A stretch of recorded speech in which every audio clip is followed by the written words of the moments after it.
I didn't make the cut on the screen. Huh? Oh, we got to reset it to a different one. Okay. Assalamu alaikum, everybody. Welcome, welcome. Bismillah, walhamdulillah, wa salatu wassalamu ala rasulillah. We always begin by praising and thanking God Almighty for His innumerable blessings. I wanted to welcome everybody here to a special Tuesday night. Normally, we have a halaqah, we have a class here called 30 and Up.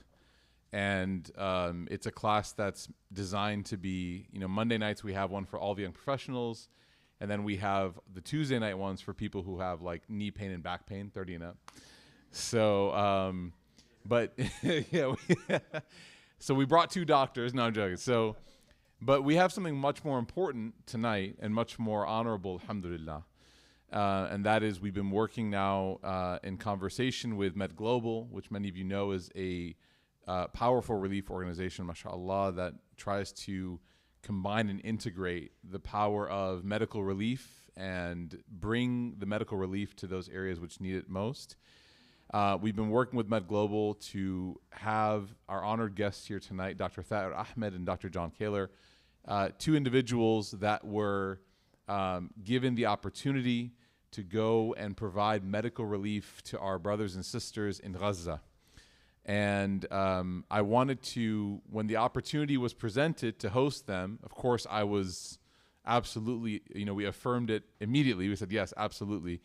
But even I didn't realize at the time that we confirmed the date and everything, how important this would be. And I think every day, as things develop more and more in Gaza, and as we see the situation more and more, we understand many things, one of them being the real effort and the real sort of work that happens through relief and the importance of that support, right? And subhanAllah, sometimes when you support something like an organization, you're not able to see it. And it's okay. As Muslims, we don't believe that you have to see it.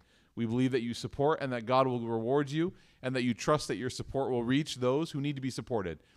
But occasionally, it is powerful to hear stories and to learn from those people that actually were part of the relief effort and continue to be part of the relief effort, inshallah. So we invited the doctors down here. Thank you so much for joining us. You guys are mic'd up, alhamdulillah. They flew here from Chicago, which is, as you know, the fourth holiest city in the world after Mecca, Medina, and Jerusalem. So that's my hometown, so I got to represent.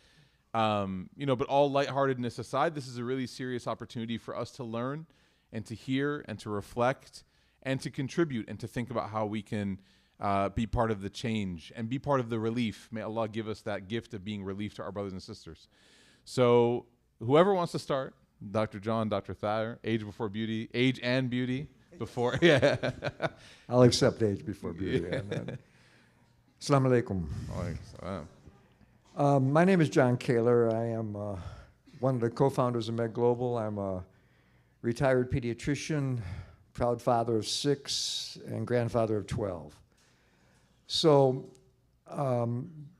when the opportunity arose to help our brothers and sisters in Gaza, I jumped at it. It's one we've had a program in Gaza since 2018, mostly relief. We would go and teach, we'd bring things in. And then came October 7th and the world changed. For the longest time, with all the chaos that was going on, there were no internationals permitted in. As soon as they were, Thayer and myself and 3 of our colleagues went in to both support our team, which had been on the wall from October 7th. They were the last ones out of Shifa. They moved to Khan Yunis and then moved into Rafah. And instead of just being there, they immediately set up our program for us to come in. We opened up a primary health center when I was there and seen between 600 and 800 patients a day. We have a set of peripheral clinics, and in total we see about 5,000 patients a day. And that's just the stats, and I'll use no more stats. Because what I'd like to share with you is to put this into a little context for you. Gaza itself is about the size of metropolitan Detroit. That's all of Gaza. 26 miles long, 7 miles wide. Okay, you can run it in a day. Well, if you're good, you can run it in a day. But it is conceivable, it is that size. Rafah, which is where everyone was displaced to, Rafah is smaller than Richardson, and Richardson has about, I'm told, 150,000 people in it. Rafah had about that in October. In January, when we were there, it had 1.2 million people. When I went back in March, it had 1.5 million people. Okay, that means there's an 8 to 9 times a swell in the concentration. But it also means when you hear about people living in tents and that is an exaggeration of what a tent really is. These are folks that are living in anything that can be sheltered. Now remember, they were displaced in the winter. Cairo was 120 degrees yesterday. Cairo was 8 hours from Rafah. Rafah was probably 100 degrees. These are tents with 20 people in them, no ventilation, no sewage, no water, no hygiene, no, all sets of no's. And in addition to that, it's being bombed every single solitary day. And when you want to add on top of that, that the same 1.5 million people that were displaced from the north to the south were just displaced from the south to the middle. Think about it. Think about being out there and there being not a single square meter to put anything that looks like a tent on. That's what it is. And it's also on the Mediterranean, because it used to be used as a place that people would go down to. It's on the Mediterranean, so that there's only 2 places to go. The Philadelphia corridor, which is Egypt, can't get through there. There's 3 walls, and the sea.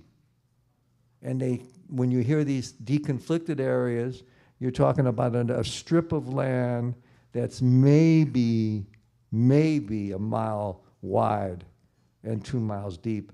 That's where you get notice on 20 minutes that in 4 hours we're going to bomb this square.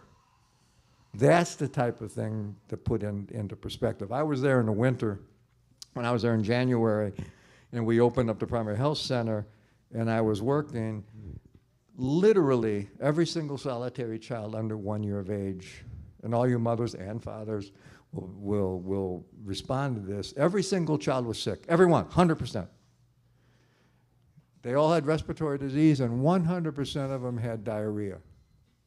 Bad water, bad hygiene, hand-to-mouth stuff.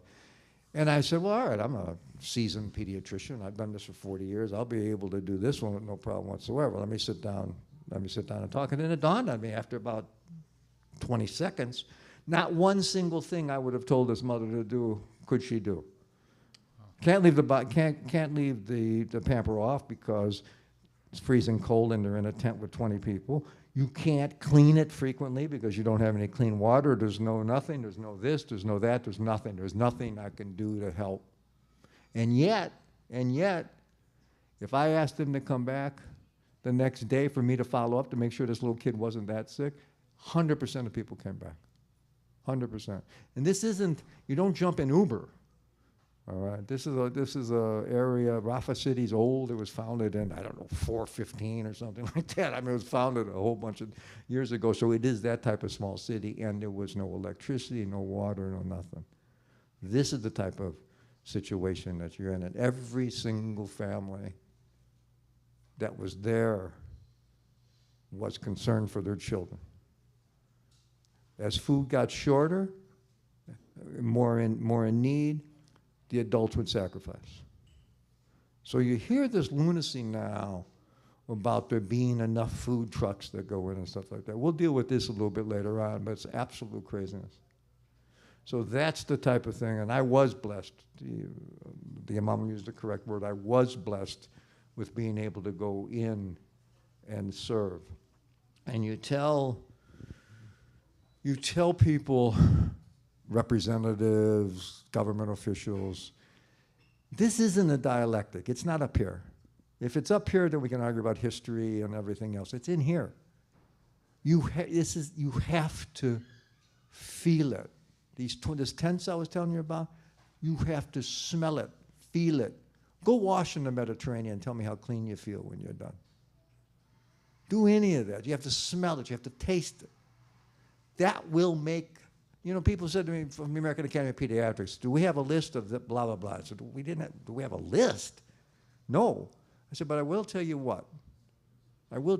Put together 4 officials from the American Academy of Pediatrics, and I'll lead them in.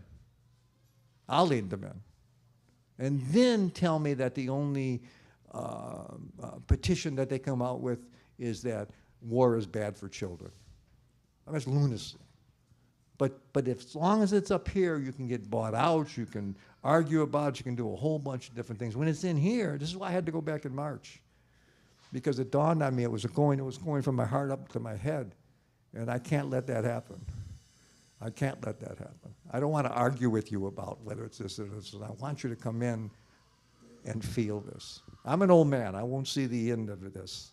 But I will spend whatever the remaining time I have trying to make this situation better. Thank you. No, Dr. John, everything you said is accurate except for one thing. You will see the end of this, inshallah. You will, inshallah. And because of people like you, Dr. Thad, we are grateful to yourself and Dr. John for the work you did. You obviously, many people in here have probably gotten to know you or have seen you on CNN, even a couple interviews. I know Yaqeen, Sheikh Omar sat with you and did a little bit of work. My favorite thing that you did was obviously walked out on the standing president, but we'll talk about that later, inshallah. I just wish I was there. In Jannah, I'm just going to ask Allah, show me in 4K. Let me see that, right? But again, all jokes aside, can you share with us some of your thoughts and reflections? You're Palestinian, right? You live in an area in Chicago that is predominantly Palestinian, right? You went to Universal School, which is basically a Palestinian school. Palestine is very much who you are, and you are very much what Palestine is. And so this is more than just relief for you. It's deeper than that. And I know that I can hear that with every word that you share. So we're really interested in hearing your thoughts, your reflections, your experiences, some of the stories that you were sharing me beforehand, inshallah. Yeah, there you go. Alhamdulillah wa salatu wa salamu ala rasulillah. First, obviously, thank you guys for having us. Really appreciate it. This is an incredible turnout. And as you mentioned, I hail from Little Palestine in Chicago, as well as being from the West Bank, a suburb of Jerusalem, actually. And growing up, obviously, the idea of Palestine was central to kind of the work that we were doing. It was always about moving back to Palestine. It was always about becoming a professional and being able to contribute back to your community. And I think when this happened in October, the entire community in the Chicagoland area, and I'm sure many of you probably felt the same way, there was this paralysis, this idea that the world is crumbling and there's nothing that we can do. Even aid organizations are not getting in. Mm-hmm. How can you even support what was happening in Gaza? How can you bring some sort of relief? It was really a dark time. And I think everybody's life, in my opinion, seems to have changed as a result of what's happened. Everybody. I mean, not just Palestinians, not just Muslims, not just Arab. I think that there's people of conscience are different because of what we've seen unfold over the last 8 months. And I remember when we heard about this opportunity, it was a no-brainer. At the time, I had a 2-month-old daughter and a 2.5-year-old. And people were like, this is, is your wife okay with this? That you leaving? I mean, how, you have a brand new newborn. I was like, it's a no-brainer. I mean, if you asked anybody in the community, if I asked anybody here, probably you have a chance to go and to serve and to work with your hands. I don't think anybody here would reject that opportunity. And I know the Dallas community, mashallah, has sent plenty of people. But there's not a question. It's not about, it's risky, it's dangerous, what do you do? There's no question in anybody's mind. It's a calling that all of us have. And I, alhamdulillah, being a medical professional, I would guess I was first up. But I expect, and this is why I want everybody to think about, all of us are going to have a role to play. And I think all of us are thinking about ways that we can contribute to this. But I want to share with you just a few moments of the human beings that I got to interact with, how their life has changed. And I think it's important for us to be able to tell their story. And the reason, and we talked about this just before this, we know that forever Palestinians, Muslims, Arab have been dehumanized, especially in this country, right? We're not the same as other people. We're more violent, we're more extreme. You know, I always mention that, you know, the Israelis, the previous prime ministers, one of them, Golda Meir, said, "We'll never forgive the Palestinians for making us kill their children."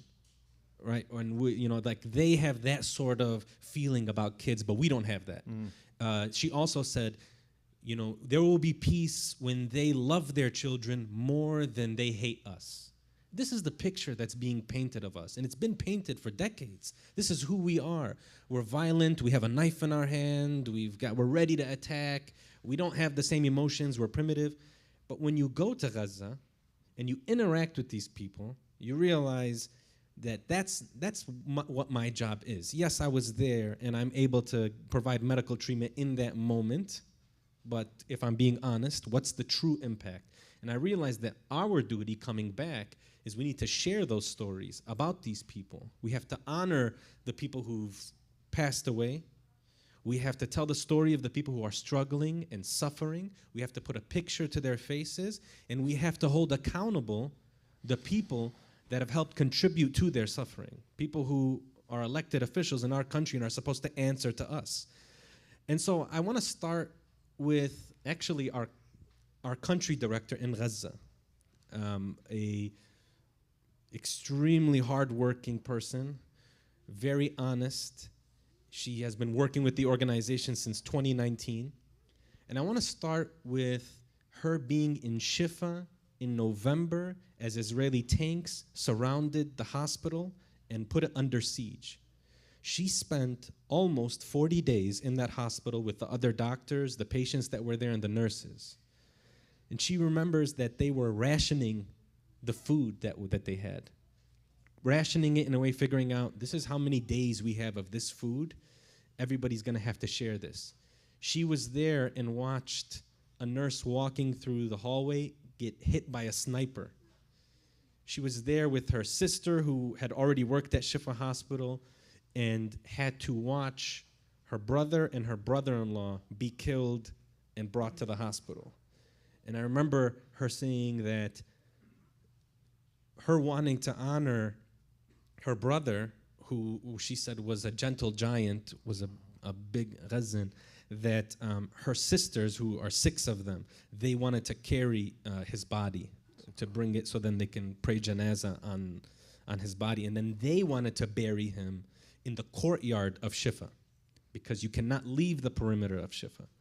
They didn't give the people in Gaza the opportunity to grieve or to have, you know, a Azza, what we call our Beit Ajr, where, you know, where people can come and express their condolences. They didn't give them that moment where the community comes together and says, you know, where you can say kind words like, support. You know, yeah, may Allah have mercy on their soul. You know, you're making dua. They wanted to deprive them of that.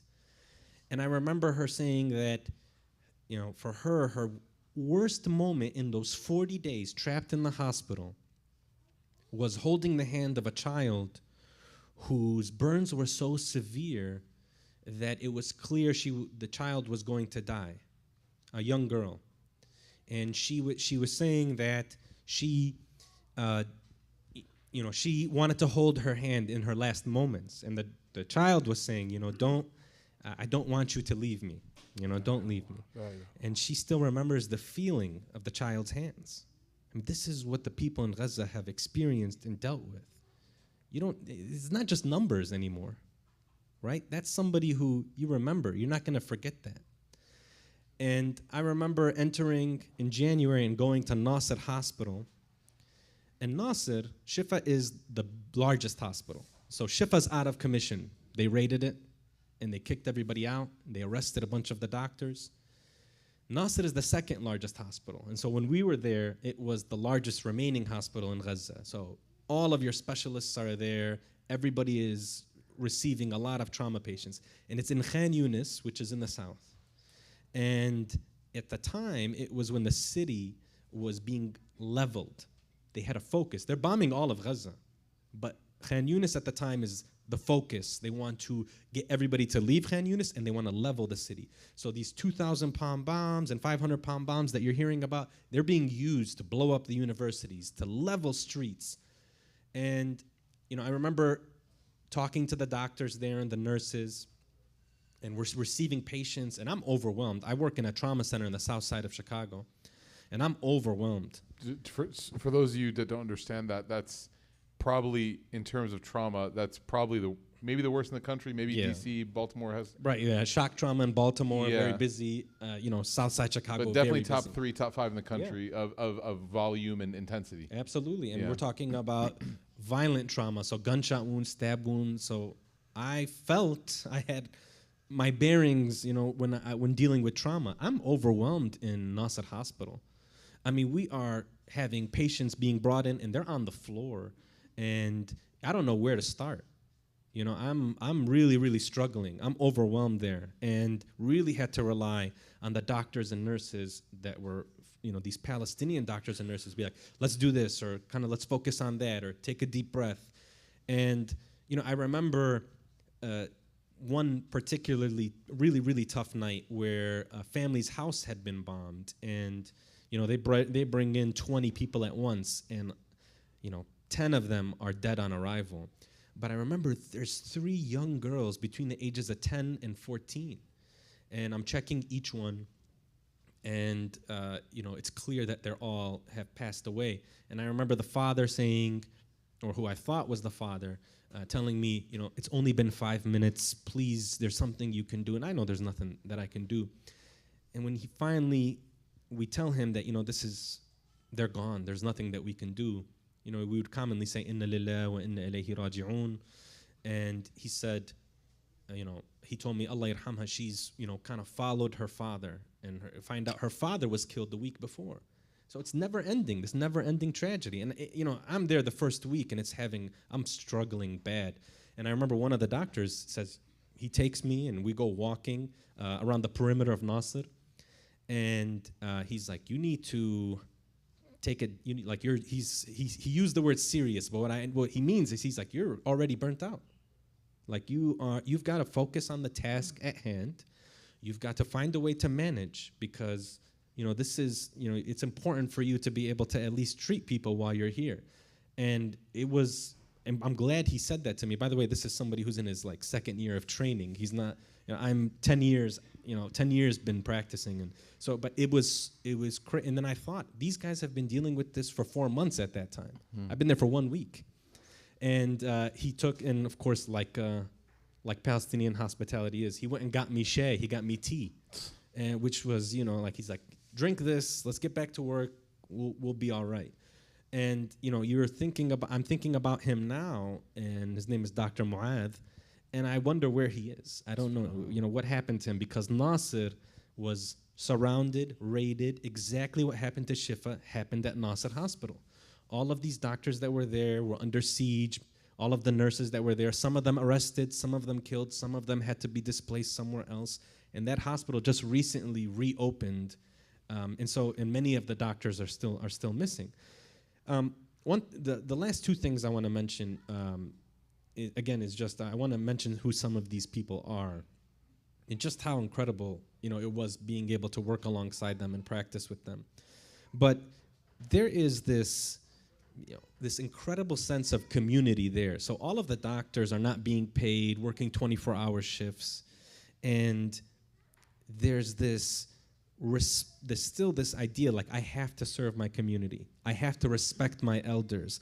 I can't just, I have to be able to serve and help however I can. I have to smile in the face of a child, pat their head if they're worried about something. And there's this one family, and John also got to experience this, but a family who I want to share their story because I think it helps paint the picture of what's happened in Gaza. This family lives in Gaza City, in Medinat Gaza, which is north. They lived there.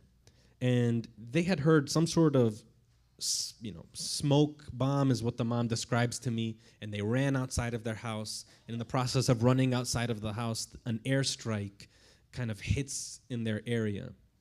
Now, this is a family of 6. And the mother is telling me in Cairo that her 11-year-old daughter and her 2.5-year-old son were killed in this airstrike. And then she shows me a picture of her 11-year-old daughter, and she said, she memorized 6 juz's from the Quran. And her 2.5-year-old son, out of their 4 kids, she only had 1 son, that she lost him. And she was telling me, he gave me the most trouble out of all my kids with sleeping, with, potty training. And she lost both of them in that airstrike. Her husband lost both of his legs. And her other daughter and her did okay, the shrapnel injuries, but her 5-year-old daughter had these really tough injuries in her leg. A lot of fractures, broken bones, and they were at Al-Ma'madani Ahli Hospital recovering. Well, as you know, many of these hospitals were targeted, so that hospital was surrounded and was attacked, and the family had to flee. A double amputee father, a daughter who has these metal screws in her leg and cannot bend her leg, this mother who has shrapnel injuries, and their 8-year-old daughter. And she said, we walked on foot 8 miles to the south, and we got to a checkpoint. And at the checkpoint, they made us take off our clothes, and they searched us, and all we had was 300 shekels, which is the equivalent of $100. And they even made us throw that to them. They didn't even let us take that. And then we walked more to the south, to Rafah. And when we got there, we were looking for places to stay. Her and her 2 daughters stayed in a hospital, and her husband found a tent to share, a tent that he stayed with a friend that he knew who was in the south. Family somehow gets medically evacuated, but the father has to stay in Rafah, and they get evacuated to Egypt. While in Egypt, we get to come into contact with them, and they get accepted to come to the United States for treatment for her daughter. And they need a medical escort. And me and John, we were not allowed to go back into Gaza because ultimately the Israelis took the crossing between Egypt and Palestine and Gaza. And so none of our missions were allowed in at that time period. This was your second time going back? It would have been his third, it would have been my second. Yeah, so you came out back the first time. Yep. Decided, okay. Yep, and this is in May. So they said, we need somebody to escort them. I said, I'm not doing anything, and I've just been denied entry. I'd like to take them back. And so the family agreed, and we were going to the airport. And I remember the 2 daughters, and the mother looking outside the gate, and for the first time ever, seeing commercial planes landing and flying. And they kept saying, there's another one, and there's another one. Oh, look, there's one over there. Fascinated by it. They had been trapped in Gaza their whole life. The only planes they had ever seen were F-16s. Oh, wow. And the only time they had heard aircraft was these drones that were above head, that were menacing. And I remember we got to Newark, which was our first stop, and we got down and they're just looking around and seeing the terminal and seeing it. And they says, this is America?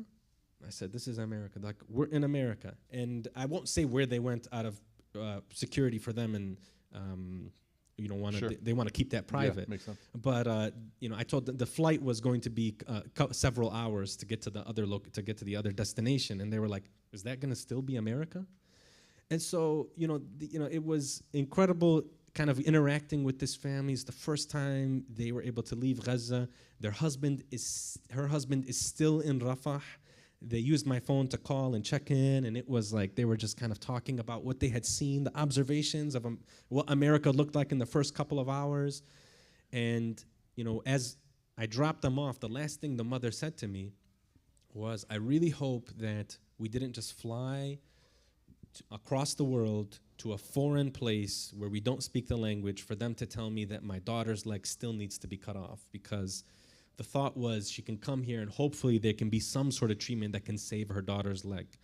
And the truth is, I don't know if that's going to be the case or not. And it's, maybe 50-50.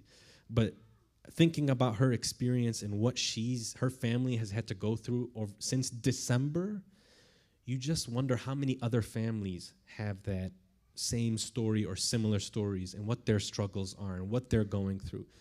And the last thing I'll say is, I hope that, all of us find a way to highlight and amplify their voices and their stories, that we can share it, because all of you are seeing this in detail.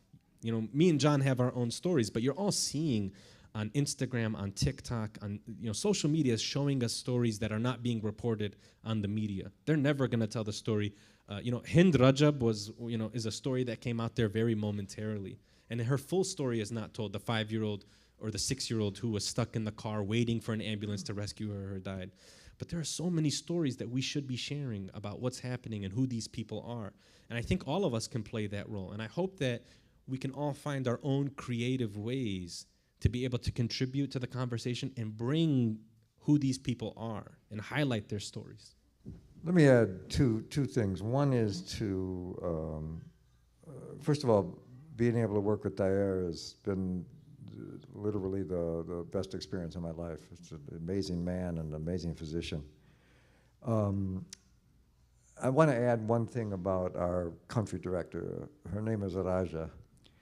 And we always talk about traumatic stress, post-traumatic stress. Now, there's no post here. This is ongoing traumatic stress. But Taher alluded to something that I want to expound on just a little bit. The story of the child with the burn. This happened at Shifa, all right, and it happened probably by November, because they left Shifa in November. Raja told this story 2 weeks ago. And if you heard her tell this story, you might have seen it. It was on, we did this as a podcast, what do you call it? Something, webinar, yeah.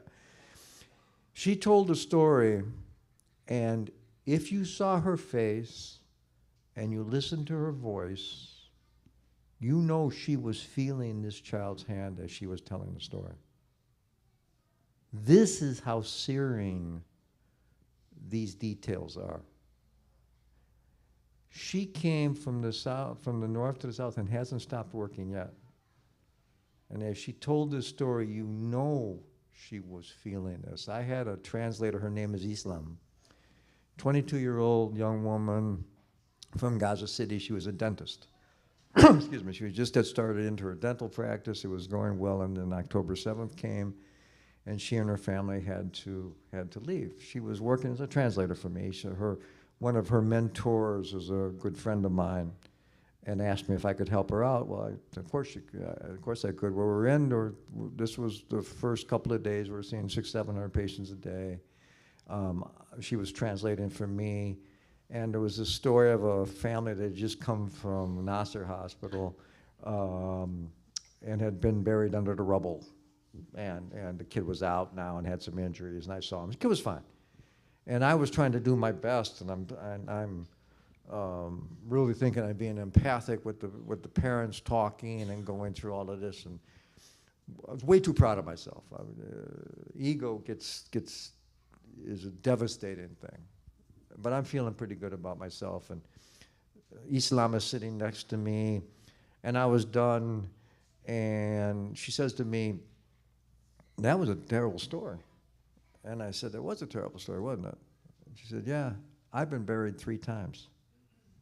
And this was her working, doing all the translation, and could not have conceivably been a better person. 22-year-old young woman living in a tent of 10 on the street. And like I said it's a tent. I use that term loosely. She's also a poet. And she wrote me a poem after I left that was her reflection on the famous poem on If I Must Die. And it was I wish I haven't brought it, so I would have read it now if I had thought about it. I talk a lot in my life. I've been to a lot of bad places, Haiti, Lebanon, Syria, and talk a lot about bearing witness. We talk, I mean, that's part of what we go for. It was only at that moment that I understood what that really meant. That type of connection that you know is more than your heart, it's more than your head, more than your heart. It's some type of connection where that ego melted away. And I was able to literally after that stand in witness to this community that is being decimated. All institutions are being destroyed. Medicine is a bright and shiny object, of course, and it's a strong and important component to any society, but so is public health, so is WASH, so is education, so is the church. This is why they bombed the mosque. Why would they, they bomb the mosque, back in the hospitals, and destroy all the schools? This is what happened. This is a pivotal moment. This isn't just 2016 with another bombing in Gaza City. This is a pivotal moment. I wanted to ask you guys some questions, if that's okay. And we do have our Q&A open. If you go to slido.com, slido.com, you type in Gaza relief, you can send questions to me, and then I'll take some questions from the audience as well, those who are watching online, those who are here present. So you can send questions up for Drs. John and Dr. Thad. There's a lot that I'm sure that you even just shared right now, and I'm sure as you're driving to the hotel or driving to the airport tomorrow, you'll be thinking, man, I could have shared this as well. One of the things that oftentimes happens at events like these is a sense of hopelessness. And it sets in, and I think that a lot of people in the room, when they hear these stories and they see the volume of destruction, there is a sense of hopelessness that can set. Now, our religious tradition teaches us to never be hopeless. And our religious tradition teaches us, there's some water for you guys, to keep the faith and to really, really believe that there's something happening here, right? And that doesn't discount or erase the tragedy, but we're taught that the goodness of the struggle will not be erased. Was there anything to this extent that you saw while you were there? Was there anything at all? And again, we all know the default, which is this is something we must stop. It is tragedy upon tragedy. But I'm curious, and I'm sure everyone else is here too, about anything that you saw while you were there on the ground, not to replace the tragedy, but to be an inspiration amidst the tragedy. Oh, there's so much. You see it every day. I mean, it's the people. Yeah. It's the people, and it's, this is something I always think about, and it's, what is it, how do you measure somebody's iman and their faith, their connection? Like, it's easy to say you believe in something, but what I've learned from the people in Gaza is what it means to actually have that tested and to persevere and to maintain it. And there's so many instances that come to mind, and I want to share just a few of them because it really was remarkable. I mean, you learn so much from these people. It's incredible. But I remember, I don't know if they want me to share this, but I will. Yeah, you can anonymous-itize it. Yeah. So I remember being at Al Aqsa Hospital in central Gaza in Deir al-Balah, and right now they're undergoing. That's where the operation was a few days ago, where 270 people were killed. But I remember that there was one of the ICU doctors who I was working with, and he had somehow managed to find some coffee. And they've been cut off from so many things. He had somehow managed to find some coffee in the marketplace, and he brought it to the hospital, and he had spent a very large amount of money on this because it was inflation. They somehow smuggled the coffee in from Egypt. He spent a lot of money on it. He brought it to the hospital, and he invited every single person that walked by to have a cup of coffee with him. And there were 10 people, and that bag was gone by the end of it. So, he spent maybe the equivalent of $60, $70 on it. But the generosity, it just is in him. You know that. He didn't feel comfortable having that cup of coffee alone. He wanted to invite everybody. He had just met me that day and made me a cup of coffee. And we sat down, and he just kind of reflected on everything that like how he was in a better position than other people who were suffering more. That's the mentality of these people. They can lose everything, and they say, you know what? Alhamdulillah. It's always on their tongue. And then they tell you why, alhamdulillah. They don't just say it. You know, it's not a reflex. It's like, you know, I'm in this position, but I got it better because so-and-so had to deal with this. They had to deal with that. My family has a proper tent. They don't have a makeshift tent. You know, my family is close to a bathroom. I mean, these are the kinds of things that people are saying. When you have that in the community, when you have that's the people that are there, they'll never be defeated. You know, they take pride in staying where they are, in planting themselves there, and in still participating in that sort of community vibe. I'll give you one from today. There's a hero, Dr. Hussam al-Safiya. Dr. Hussam single-handedly, and when I say single-handedly, this is not an exaggeration, single-handedly held together the Department of Pediatrics at Kamal Adwan Hospital. Shif and Kamal Adwan are large brother, small sister.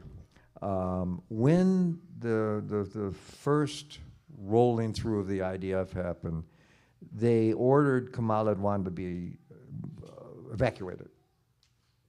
And most people did.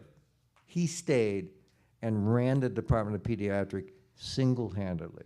And he stayed since then.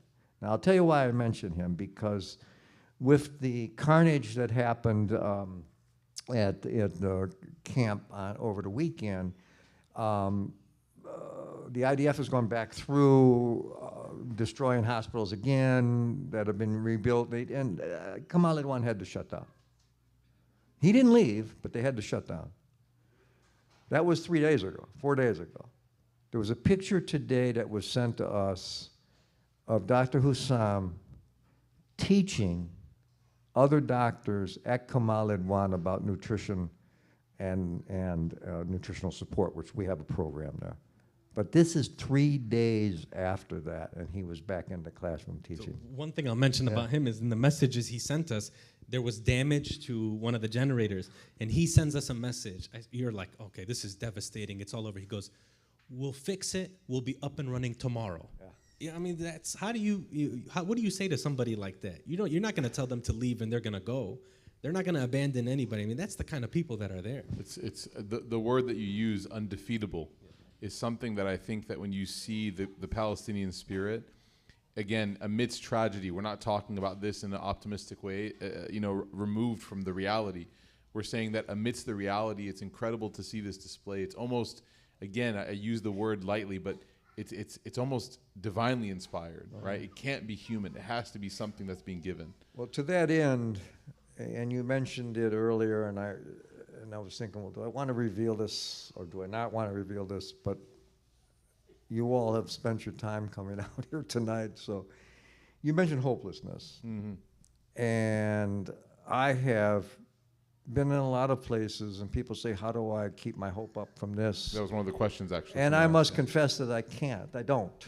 Until I hear stories like this again, I remember them back.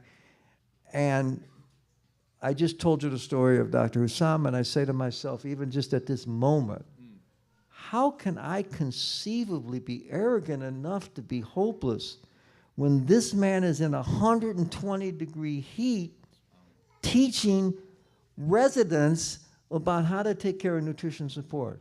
And I'm sitting here in the air conditioning, having flown down to speak witness, and I'm going to feel hopeless about this? This is ridiculous. Yeah, thank you. Beautiful. There was a family here that, many of their family had been given martyrdom in Gaza. And we went to go visit them and sit with them. And one of the brothers, he shared and echoed that exact same statement, Dr. John. He said, I refuse to let myself feel hopeless because that's a privilege.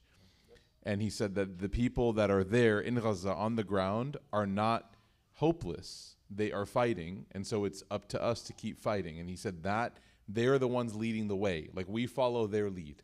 And that was something that when he shared, everybody who was visiting offering condolences, it was an instant mood changer in the room. Meaning, again, you don't forget that oppression's happening, but you turn that hopelessness into something more powerful. Love is an act of resistance. Yeah, subhanAllah.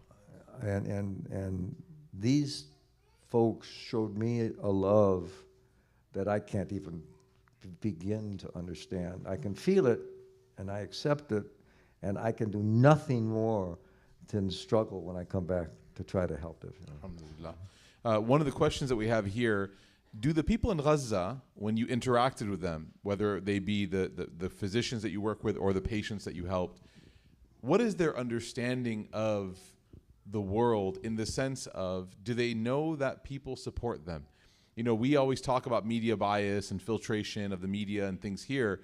And we were just talking there, in my office before the event about one of the frustrating parts of this is coming back and probably seeing the news not be depicted accurately. But then we talked about these interesting stories of people who otherwise wouldn't care suddenly becoming very passionate. On the converse side of that, or, if we flip the coin, do the people in Gaza, do they know that the world is mobilizing for them? What are your experiences in terms of that question? Yeah, I mean, this is one of my favorite things to mention is we were at, again, Al-Aqsa Hospital, Central Gaza, and there you have to understand the hospitals are also sites of displacement camps. Tens of thousands of people are sheltering inside the hospital and outside of it, like in the hallways, right outside near the buildings. And we had shown up one day, and it's clear we're wearing these vests. It says Med Global on it, so they know we're from somewhere else. And they're asking, these kids run up to us, asking us questions. Where are you guys from? What's up? And I speak Arabic, but my partner who was with me was Dr. Chandra, who is Indian but lives in Chicago and is a surgeon there. And so he decides on his phone he wants to show them pictures of Chicago. And then he starts showing them pictures of the protests. And they were shocked that there were Palestinian flags downtown Chicago, Michigan Avenue, looking at each other, smiling, like the Palestinian flag is being raised in America. So there's this understanding right now that they feel like the world doesn't consider them human. Because I would always be asked, do they not realize we have feelings too? Do they know? Yeah, do they know do they not see that we want our kids to grow up, have a future? They would say stuff like that. Sure. But there were three things. There was that moment. The second thing is when the ICJ thing happened, the ICU doctor comes up to me and he goes, for the first time in 4 months, I feel like somebody, in Arabic we say, like everything that's inside of me came out. And he was talking about the South African, the person who was suggesting that, this was what was happening in Gaza, and they were going in detail. And they were moved by that. And then the last thing is when we were there recently, everybody could not stop talking about the encampments. Oh, wow. And they didn't understand why people in America, students, would even care about what was happening. Wow. And they were so proud. They were so moved by it. They were just moved. They were like, honestly, for them, it was like, yeah, this is incredible. People are seeing us in a different light. They're so used to people dismissing them and brushing them. It's interesting because, and I don't think anyone here feels the word apathy is not the right word, but we were talking about this before, and it's almost like there's a neuropathy that occurs, like this emotional death of feeling, because you're like, this has been now, and again, you can't even imagine to the people who are actually experiencing it, but when you were constantly are scrolling it, and then there comes a point when the protests and the demonstrations and the sit-ins and then you start to question, say, Shaitan comes and whispers like, why? Is this even working?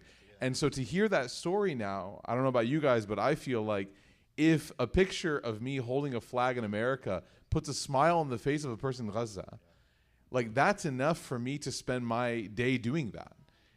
That's all. If that's all I can do. Now, obviously, there's a lot more we can do, but if that's all I can do, if I can take my family to the next protest and make sure that gets into the heart of a person who needs to see it, to give them even a moment, 20 seconds of relief when they're living in a dunya of despair, that is enough motivation, right? And that should be enough, right? And there's many more, I'm sure, stories like that. Dr. John, do you have any stories that you want to share? Not to put you on the spot. No. Sunday, one of my granddaughters graduated from Northwestern University, and during the ceremony, after they marched in and did everything like that, there were probably 100 students who stood up and silently left the thing. And this was in a large stadium, and it was so moving that there was applause and there was tears, and tears are mine, but there was also applause. I got a note from Islam, this young woman I just mentioned to you, who said that when she had web service, which is intermittent, they turned it on and off. When she had web service, she saw the graduations at both Columbia and at Northwestern. Wow.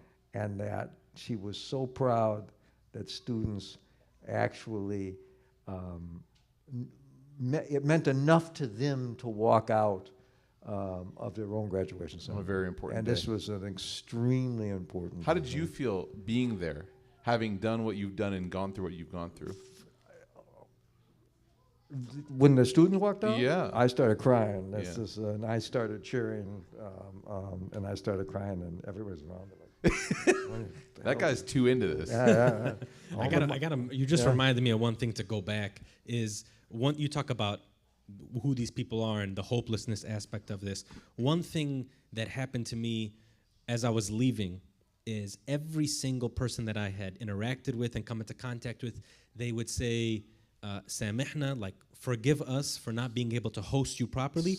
Promise us that you'll come back once after the war so we can host you properly at our houses.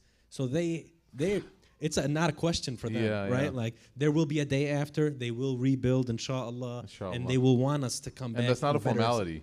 They genuinely, if you know a Palestinian, you know that they mean it. Yeah, grabbing your arm and like, please, like seriously, forgive us, but you have to come back. Ya Rab, Allah Ta'ala reward them for that. Yeah, I mean, did you see anything there? Now we talked about this from like an emotional standpoint, but how about from a material standpoint? Did you see anything there that the international community has done and contributed that's actually helping on the ground there? You know, the big question that relief organizations get, right? I'm sure Med Global is no different.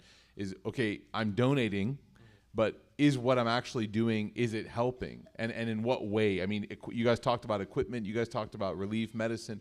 Like what are the types and ways and what are the sort of the translations of the donation, the tap, the credit card on the ground in Gaza? Well, there's little doubt that in our world, at the primary health centers and that, so there's two levels of things. There's the level of what we bring in, and that's what your money is. And also remember, by the way, that after October 7th, there hasn't been one person paid. So when I say that we opened up 7 medical access points, those are staffed by pediatricians and stuff from the north. These are all people that have been displaced. This would be all of you. This is not Somalia. This would be all of you getting up and walking to, I don't know what's next to Richardson, I apologize, but moving there, and then when you're there with no money, no nothing, setting up this and working. So what we bring in, we used to bring, each time we would bring 20 and 30 suitcases filled with things that we were able to purchase because of your donations. So the medication and a significant set of medications that haven't gotten in, everybody brings antibiotics in, everybody brings Tylenol, and that's standard operating procedure. What doesn't get in is medications for anxiety, medications for depression. We bring in those in large suitcases, as well as special formula, as well as insulin. Yeah. Wow. So there's a lot of very, very specific things for very specific illnesses. And again, so many things that you just take for granted. Being a Westerner, like, they have access. But again, of course, it makes sense that they wouldn't have access to any of this. Yeah. You know, and then of course these things are obviously extremely important. if somebody's diabetic and all of a sudden now what happens? Yeah, I mean, that's actually a really important point, because these are the silent sufferers. Yeah, they're not going to be trapped beneath the rubble, but they are dying there because there's been a total siege. Everything has been cut off. And this is why the World Health Organization is estimating that even if there's a ceasefire, that 8,000, 10,000 people will still die, because you need to get this stuff in. So what I will say is it's really important when it comes to organizations to make sure that you are looking at who has been in Gaza already, because they have the infrastructure there and the local population working there. So when John talks about, like, you have a medical point, you don't want to staff that with international doctors showing up every 2 weeks. You want local Gazans, healthcare professionals, because they know who's the most vulnerable, and they know how to get access to them, and they know the needs. And so I think, everybody's contribution is, I think it translates. I want to kind of think of a couple of examples here, but when we brought in some of these trauma procedure stuff, these chest tubes, the reason, I want to paint the picture. A chest tube, what does it do? When these Palestinians are being hit by snipers or drone bullets or shelling or shrapnel, they start to accumulate blood in wherever they were hit, and sometimes it's in the chest, and it makes it's a hard time breathing. We bring in these chest tubes, we slide it into the chest to drain the blood out. I mean, that's kind of where your money is going. You're literally helping directly relieve a life-threatening condition in that moment, like a cylinder plastic tube, just a drain that you put into someone's chest. And so these are the kind of things that's going in right now. It's very heavy trauma stuff, and it's important because the local supply has totally ran out 8 months in. Yeah. And so now, it's important for people to carry this stuff in, for organizations to get access in, because it has a direct effect. And so, I just think about being at Nasser Hospital and having some of the people there and not being able to offer them pain medicine, and hoping that the next group it can have enough supply to bring it there. So this is like, it's an ongoing thing. We're not talking about 5 months from now something can be built. We're talking about day in and day out, people are contributing directly to relief here, which is, subhanAllah, it is an amazing opportunity, for us to be able to be a part of that. And I hope, inshallah, all of us can get rewarded for that and have the right intentions, and it reaches the people who need it most. Of course. And even what we were saying earlier was about the medical devices. Yeah. The iPads that you brought. There's this ultrasound machine that you basically plug into an iPad or to a cell phone, and it's actually the size of this microphone. And we brought in, I think 10 are in Gaza right now, and there are 20 in Egypt waiting to cross in. But what's cool about this device is you plug it in, and then they can be able to do a first trimester scan, so that a mom can make sure that the baby's heart is beating in the first trimester. Because we know that the maternity hospitals have been devastated and destroyed. Yeah. You can use it for all sorts of procedures. It's a really cool device. So. And there was another physician who's a surgeon who was saying that they have these devices where you can just lay it on the person's skin and you can see all the blood vessels, and it actually helps with anesthesia to be able to see, okay, how much. Because also the other thing is you want to be as accurate as possible with the medicine you're using, right, exactly, to make sure that you're not wasting any in this situation. Absolutely. Okay. We have a couple more questions. The Maghrib prayer here is in about 15 minutes. If anyone wants to raise their hand and ask, I can allow that as well. But if you want to text again, slido.com, Gaza Relief. I have to ask, I'm sorry, forgive me in advance. When you walked out on Joe Biden, what was that situation like? And I think it's something that all of us, all jokes aside, I think there is a feeling of wanting to speak truth to power that everybody in this room feels. Someone sent a question and said that basically as a nurse, what can I do at work? Like, nobody wants to talk about this. And part of the devastation is, of course, witnessing the devastation. The other part is not being able to tell people about it, right? And so you, with the person who holds the highest office in this country, had the opportunity to share some thoughts and then make your absence felt.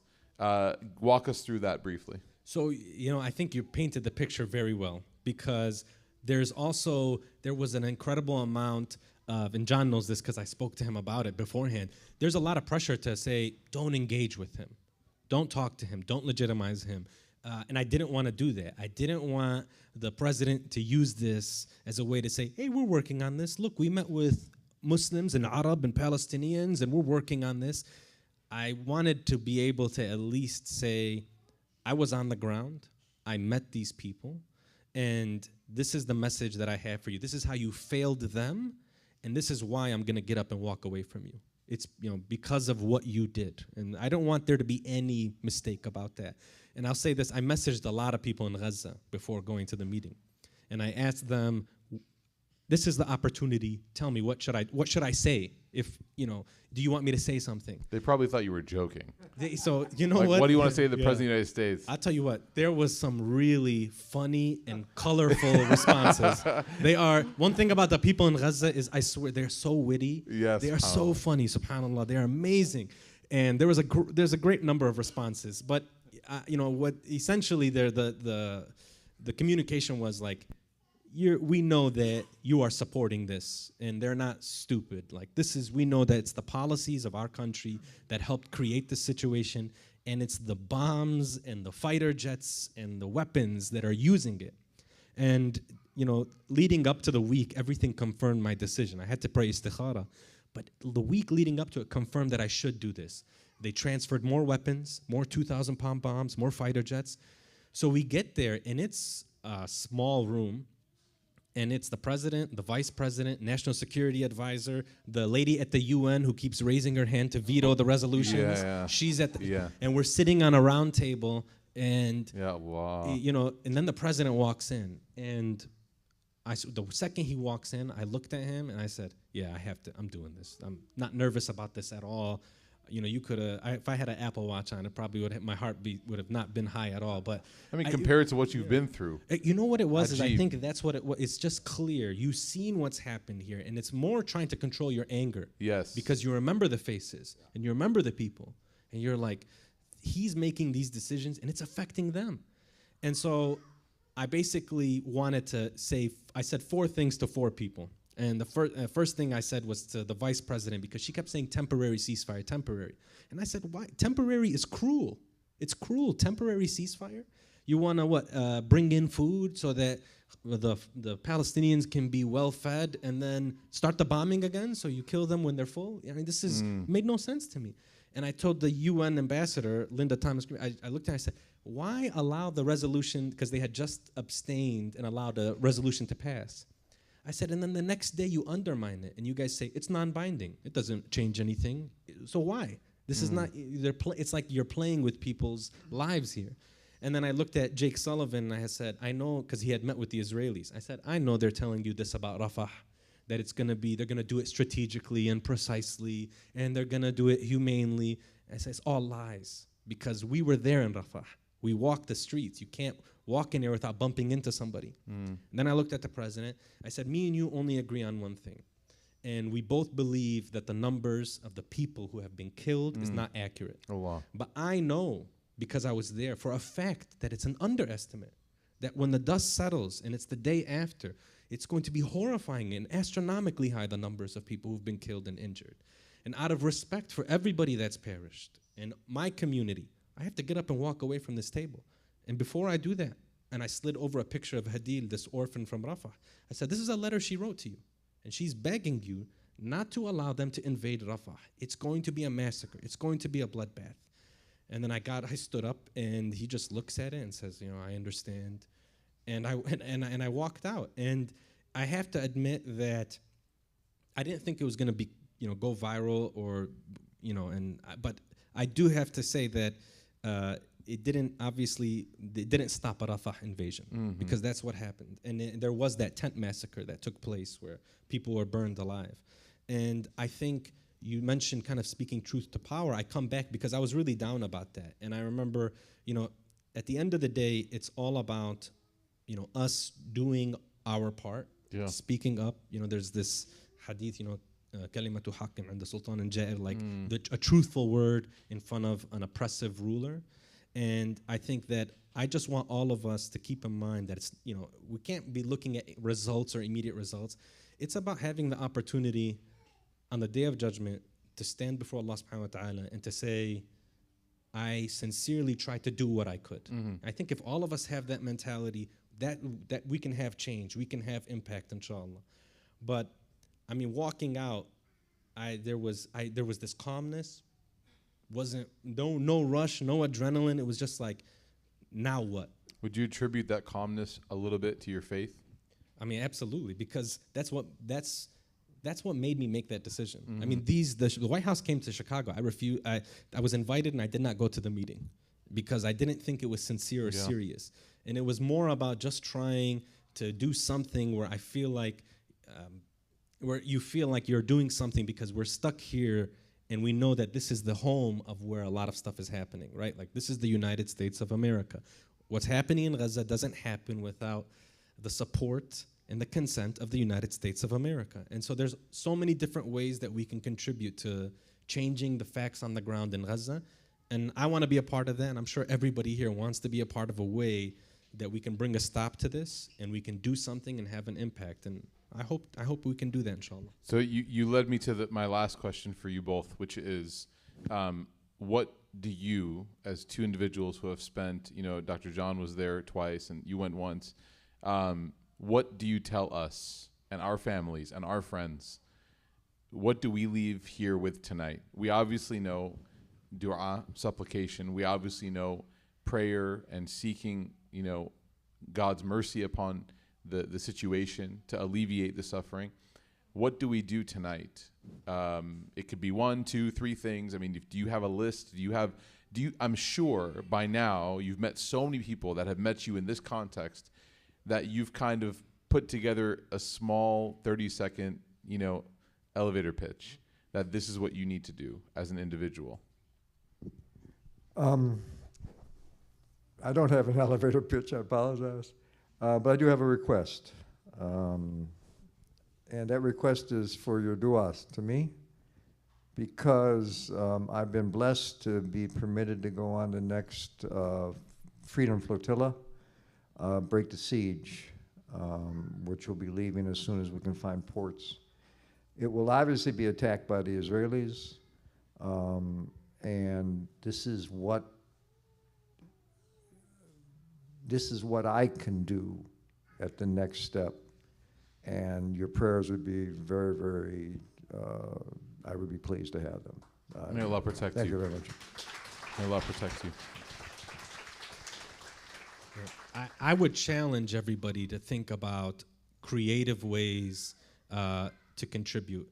And what I mean by that is everybody here has a skill or experience or a background or unique profession, and it's all going to be required towards being able to help our people. And we're doctors, so we have the medical end of this, but there's going to be a need for engineers, for curriculum, for education, for creativeness, for arts. I think about, is there an opportunity for some, John talks about Islam's poem. Is there something here where you can reach an audience and communicate what's happening? We all speak these different languages, whether you're, a computer science person or you're an influencer. There's all these different avenues. And I want us to be able to document for the historical record what's happened over the last 8 months so that it doesn't happen to anybody else ever again. Whether somebody is an artist and they can paint a mural or even something, I don't want to go into fields that I'm not an expert in because it will sound silly. But I know that there's a role to play, and I know that there's an opportunity for us to really, really be able to have an impact. And so if you can think of a way that you can do something, and you talk about the nurse that asked the question, maybe it's talking to colleagues, to neighbors, you're on campus, you're an accountant, and you can talk about the amount of money that has been lost to the Gaza economy. You can talk about if you're somebody who's an engineer in civil engineering, you can talk about how a rebuild is going to look, how long it's going to take. If you're a teacher, you can talk about the effect on 650,000 kids who have not had a day of school since October 7th. And you talk about what's going to be to catch up. All these things are important. It will be so insightful, just for the general public, but for our community to realize what steps are ahead and how we can help. Let me add one other thing, because I was thinking about it as you talk. Remember that the bombing can stop tomorrow. And anyone that was in a four-year education, being a doctor, a lawyer, whatever, has nowhere else to go back to. The schools are flattened. The professors have been either jailed or killed. It's up to America and the European Union to educate these children. So the one thing that we can do is start a drive for our universities to begin to accept kids to finish up their education. I don't mean the 650,000 kids that have not had a grade school education. That's a terrible thing. We can go there and help in that.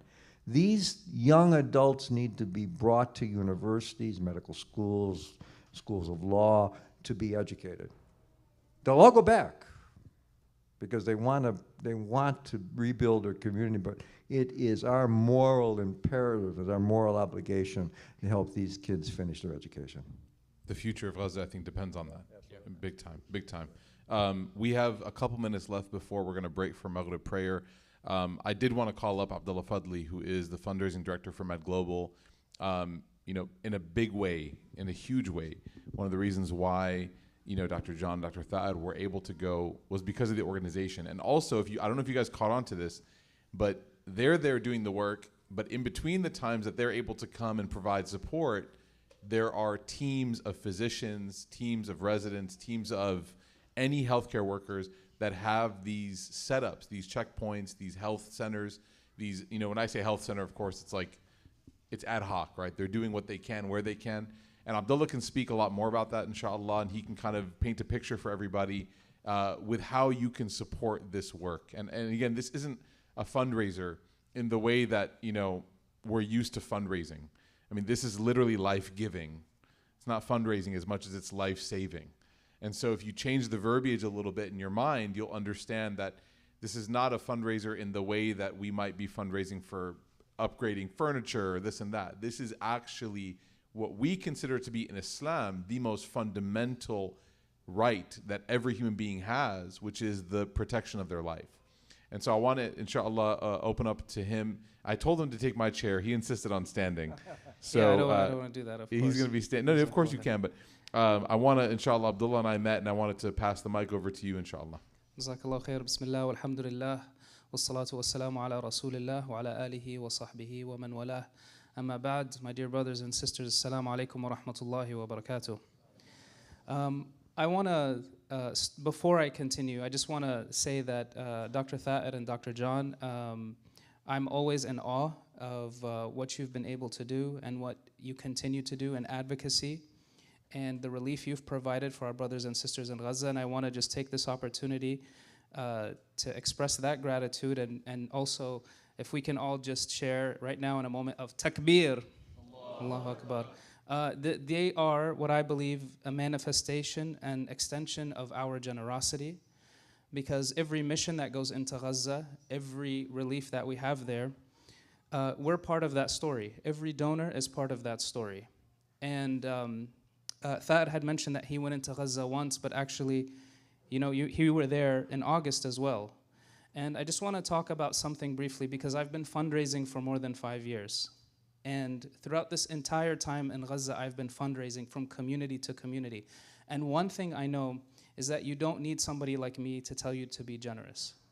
One thing I know is you don't need somebody like me to come and tell you what's happening. Each and every one of us has been witnessing what has happened.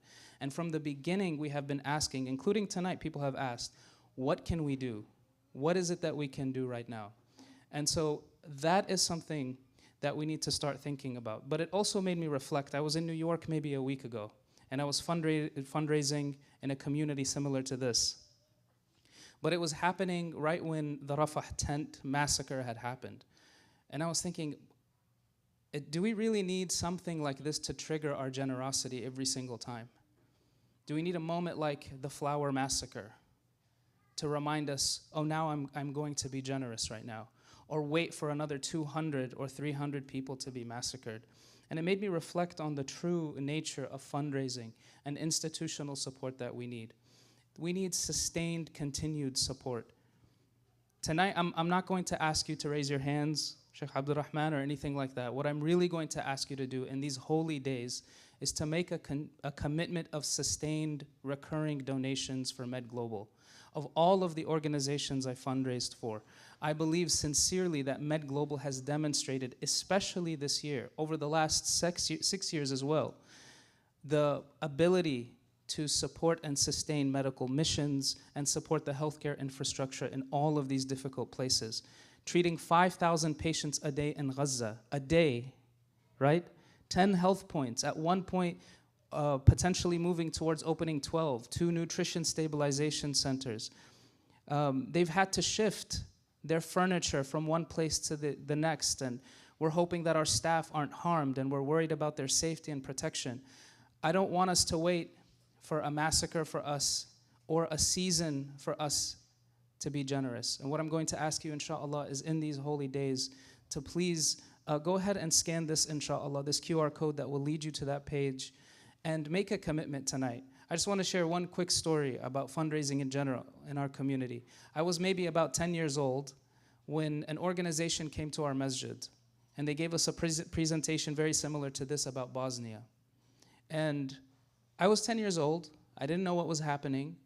But what I do remember is that my father and many fathers with their young children would hand them some money in their hand and would ask them to go and place a donation inside of the donation bin. And this is because they were trying to cultivate a culture of generosity. And tonight, I think we have this full hall, and I think every single one of us can participate, including a child, can participate in sending relief and compassion to Gaza in a time where people are signing off checks of billions of dollars for weapons.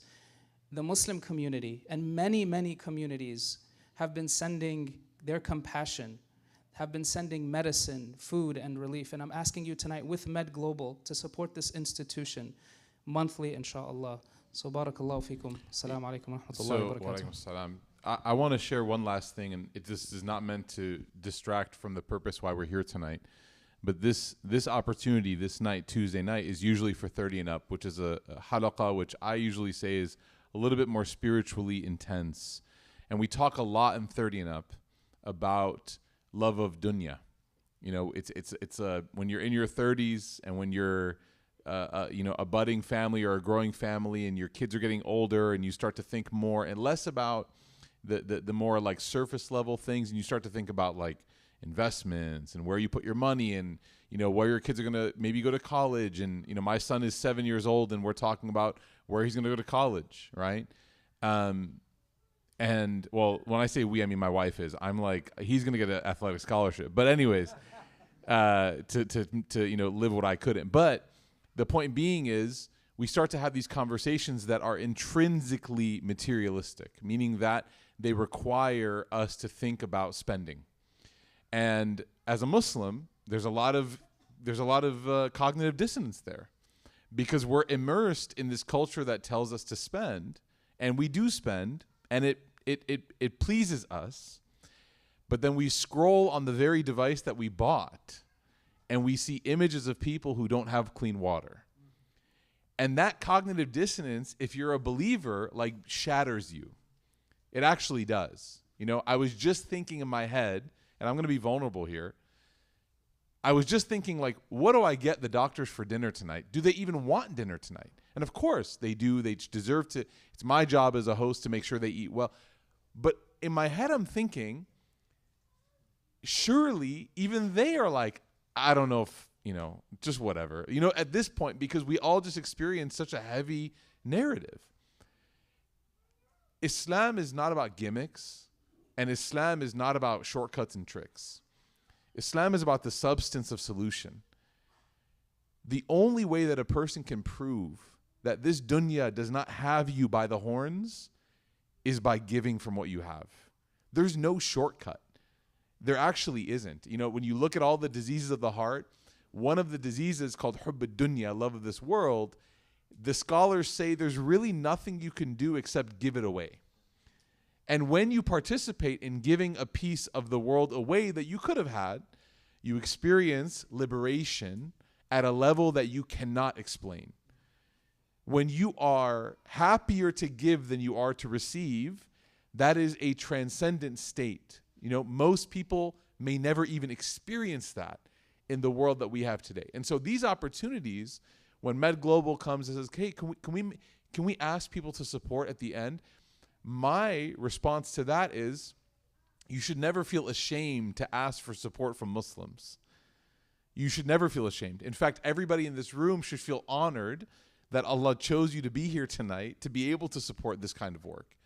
Allah trusted you with the responsibility of giving from your wealth, whatever it is. There is no standard number, but everybody here knows what they can give.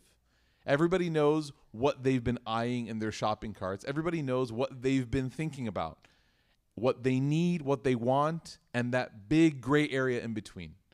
Tonight is the night where you think to yourself, you know what? I have been rewarding myself, my family, my kids, quite a lot lately. And tonight is the night where you say, Tuesday, I'm going to commit that as much as I've been pampering myself and my family, which may Allah bless everybody here with the ability to take care of their families, I'm going to also help take care of my other family. When the Prophet ﷺ said the ummah is like one body, he didn't mean it as a joke. He didn't mean it as like a feel good. He meant it as a spiritually literal statement. Not physically literal, but a spiritual literal one. Which means what? When they feel pain, we feel pain. And if it means that I donate $50 a night or $50 a month tonight, or 30 or 100 or whatever I can afford, I would do that for my own kids. My son's inhaler is $84 every month when I have to get it. I can do that for Musa in Gaza as well. And all of us have to feel that responsibility. May Allah give us the courage. May Allah give us the generosity. And may Allah allow us to support these efforts. Barakallahu feekum, everybody. The Maghrib adhan will have gone off now just a couple minutes ago. So I did want to, yes. Your QR code is not working? Okay. Is there a URL that you want us to push people to? Yeah, I can do that. Let me just check. It should be medglobal.org and then /donate. But okay. Go to Med Global. But also there are pamphlets here with QR codes as well. So you see the table there. Abdullah's going to be there in just a moment, inshallah, if you let him get over there. And he will be able to direct you on how to support. We ask Allah Ta'ala to bless everybody here. Dr. John, Dr. Thayer, thank you so much. Another round of applause for our guests. Barakallahu feekum. And inshallah, per usual, we're going to head over to the Musalla for prayer. For those of you who sat on the back jacks, if you could help us out by lining them up here. For those of you who sat on the chairs, if you could rearrange the space into the way that it was. If you sat on a folding chair, if you could help us fold it and put it away. And may Allah Ta'ala make this night a night, inshallah, of bearing witness of helping those in need. Ameen, Ya Rabb.